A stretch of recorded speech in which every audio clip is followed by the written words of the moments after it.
साथियों नमस्कार। दोस्तों आज का हमारा विषय है, क्या बिना ऑपरेशन के आप हार्ट ब्लॉकेज को ठीक कर सकते हैं।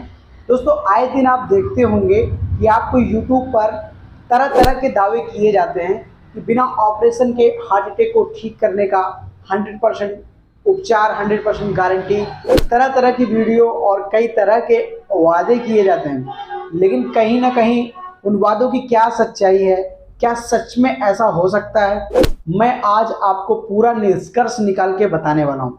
उन वादों की क्या सच्चाई है और जो कुछ भी कहा जाता है, क्या वो मेडिकल टर्म के आधार पर कहा जाता है या बस यूं ही कह दिया। आपको थंबनेल दिख जाता है कि भाई 100% ठीक करें ब्लॉकेज को बिना ऑपरेशन के, बिना किसी दवाई के 100% ठीक हो जाएगा। तो क्या सच में ठीक हो जाएगा?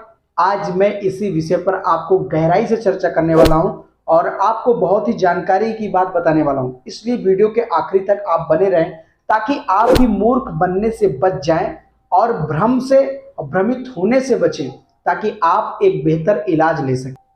सबसे पहले आप समझिए कि हार्ट ब्लॉकेज कितने प्रकार के होते हैं। दोस्तों हार्ट ब्लॉकेज जो है कई प्रकार के होते हैं, जिसमें से सबसे पहला जो प्रकार होता है ST segment elevation myocardial infraction. ये जो ब्लॉकेज होता है इसमें आपकी आर्टरीज जो है 90% से ज़्यादा माने अधिक ब्लॉक हुई होती हैं। इसका उपचार तुरंत से तुरंत करना होता है, इमरजेंसी में इसका तुरंत उपचार करना होता है। ऑपरेशन के अलावा इसका कोई दूसरा रास्ता नहीं होता, क्योंकि आपकी आर्टरीज पूर्ण रूप से ब्लॉक हो चुकी होती हैं। ऐसे कंडीशन में आपके हार्ट को पर्याप्त मात्रा में ऑक्सीजन और रक्त की सप्लाई नहीं होगी, क्योंकि आपके ब्लड का ही काम है ऑक्सीजन को कैरी करना, न्यूट्रिशंस को कैरी करना, और आपका हार्ट फेल होने का डर होगा, हार्ट अटैक आने का डर होगा। इसलिए इस कंडीशन में ये एक इमरजेंसी मेडिकल कंडीशन होती है। किसी भी पेशेंट को तत्काल जो हार्ट अटैक आया है, ये कंडीशन तब बनती है जब मरीज की आर्टरी पूर्ण रूप से ब्लॉक हो जाती है, और इसका दूसरा कोई भी चारा नहीं है। कोई कितना भी भ्रमित करने की कोशिश करे, इसका उपचार केवल और केवल ऑपरेशन मात्र ही है। ऑपरेशन ही एकमात्र ऐसा चीज है जिसके द्वारा इस ब्लॉकेज को हटाया जा सकता है। हटाने के बाद आपको जड़ से ठीक किया जा सकता है। अब दूसरा आता है non ST segment elevation myocardial infraction. इसमें क्या होता है कि आपकी आर्टरीज ब्लॉक तो हुई होती हैं, लेकिन पूर्ण रूप से ब्लॉक नहीं हुई होती हैं, वो थोड़ी मात्रा में ही ब्लॉक हुई होती हैं। इन चीजों को कुछ दवाइयों की मदद से ठीक किया जा सकता है, परहेज की मदद से ठीक किया जा सकता है, कुछ आयुर्वेदिक तरीकों से ठीक किया जा सकता है, या एलोपैथिक ट्रीटमेंट लेकर के भी ठीक किया जाता है। तो दवाइयों में क्या क्या उपचार दिया जाएगा और आयुर्वेदिक तरीके में क्या क्या तरीके अपनाए जाएं, लाइफस्टाइल में क्या चेंजेस की जाएं, वो सारी बातें मैं आपको बताने वाला हूँ। सबसे पहला, अगर आपको non ST segment elevation myocardial infraction type का ब्लॉकेज हुआ है, तब इसमें आपका ब्लॉकेज किस कारण से है। अगर वो कोलेस्ट्रॉल के कारण है या ट्राइग्लिसराइड के कारण है, तो लिपिड प्रोफाइल से उसकी आप टेस्ट करवाएं। लिपिड प्रोफाइल में जब आप टेस्ट करेंगे तो आपको कोलेस्ट्रॉल का प्रमाण पता चल जाएगा। कोलेस्ट्रॉल की दवाइयां चला देने से मरीज का कोलेस्ट्रॉल लेवल कम हो जाएगा और नॉर्मल आ जाएगा और ब्लड को फ्लो होने में आसानी होगी। ऐसे में जो है मरीज का जो है ये प्रकार का जो ब्लॉकेज होता है वो ठीक किया जा सकता है। अब बात करें कि इसमें कौन सी दवाइयों का उपयोग होगा। एटोर्वावेस्टाटिन, रोसियोवेस्टाटिन 10 mg, 40 mg, 75, 80 mg तक में आपको मार्केट में अवेलेबल है। दूसरा, खून पतला करने की भी दवाइयां दिया जाता है, ताकि जो है आपका ब्लड फ्लो आसानी से हो सके। इसमें क्लोपिटोग्रेल, एस्प्रिन, ये सारी चीजें शामिल होती हैं।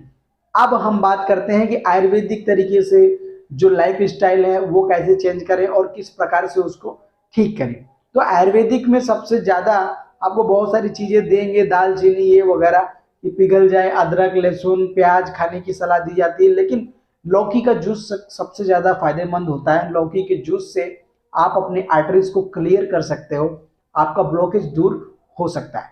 अब बात करते हैं लाइफ में क्या चेंजेस किया जाए। तो सबसे ज्यादा इंपॉर्टेंट, आपका अगर वजन बढ़ा हुआ है तो आप वजन को कम करिए। वजन कम करेंगे तो ऑटोमेटिक जो है आपका कोलेस्ट्रॉल लेवल, आपका फैट लेवल सब डाउन हो जाएगा और आपको जो है इस प्रकार के ब्लॉकेज से बचाएगा। दूसरी चीज है खान पीन में कोलेस्ट्रॉल, तेल से संबंधित चीजों को खाना बंद कर दें। मार्केट में तली भुनी चीजों को खाना बंद कर दें। अधिक बताने की आवश्यकता नहीं, मार्केट के सारी चीजों को आप जान रहे हैं कि किससे आपको ज्यादा नुकसान है। तली भुनी चीजों को बंद कर दें। कसरत स्टार्ट कर दें। और आपके शरीर में अगर अन्य कोई समस्या है, ब्लड प्रेशर, शुगर, ये सारी समस्या है, तो डॉक्टर को बता करके इसका निवारण लीजिए। तो आप कौन सा जो है ब्लॉकेज ठीक कर सकते हो? दूसरे टाइप का जो है non ST segment elevation myocardial infarction, इस टाइप को आप ठीक कर सकते हो, क्योंकि पूर्ण रूप से आपकी आर्टरीज ब्लॉक नहीं हुई हैं। ऐसे में रक्त की सप्लाई तो हो रही है लेकिन भरपूर नहीं हो रही है। तो एक न एक दिन ऐसी कंडीशन बनेगी कि आपकी हार्ट की कोशिकाएं कमजोर हो जाएंगी और वो हार्ट फेल के कगार पर आ जाएंगी। इसलिए हमें क्या करना है कि ये कंडीशन बनने से पहले अपनी जांच करा के इसका इलाज ले लेना है। अब बात करते हैं जांच क्या कराएं और पता कैसे चलेगा। जांच में आप ईसीजी करवा लीजिए, ब्लड टेस्ट में लिपिड प्रोफाइल करा लीजिए। ईसीजी में अगर आपको लगता है कि गड़बड़ी आई है, रिपोर्ट में ऐसा कुछ दिखा रहा है, तो आप 2D इको करके पूर्ण रूप से कंफर्म कर सकते हैं कि आपको हार्ट की बीमारी है या नहीं है। तो जो भी प्रकार के दावे किए जाते हैं, मैंने उसका सारा जड़ आपको बता दिया कि कौन से प्रकार का ठीक किया जा सकता है और कौन से प्रकार का ठीक नहीं किया जा सकता है। तो उम्मीद करता हूं कि आपने मेरी इस वीडियो से आपका एक कंफ्यूजन दूर हो गया होगा और आप भ्रमित होने से बचेंगे। और लोगों में जो भ्रम पला हुआ है, जो भ्रम फैलाया गया है यूट्यूब के माध्यम से, अज्ञानता जो फैलाई गई है, उम्मीद करता हूं कि उससे आपको कुछ ना कुछ हमारी वीडियो के माध्यम से आपको सीखने में मिला होगा। अगर आपने हमारी वीडियो के माध्यम से कुछ ना कुछ भी जानकारी हासिल की है तो हमारे चैनल को आप सब्सक्राइब करें और हमारे बेल आइकन को ऑन करें। कमेंट करें अगर आपको कुछ पूछना है, और मैं आपके लिए ऐसे ही जानकारी वाली वीडियो लाता रहूँगा, इसलिए ताकि आप मेडिकल क्षेत्र में और भी प्रगति कर सको और भी जानकारी हासिल कर सको। अभी के लिए बस इतना ही। मैं फिर से मिलूंगा आपको किसी अन्य विषय और वीडियो के साथ। धन्यवाद।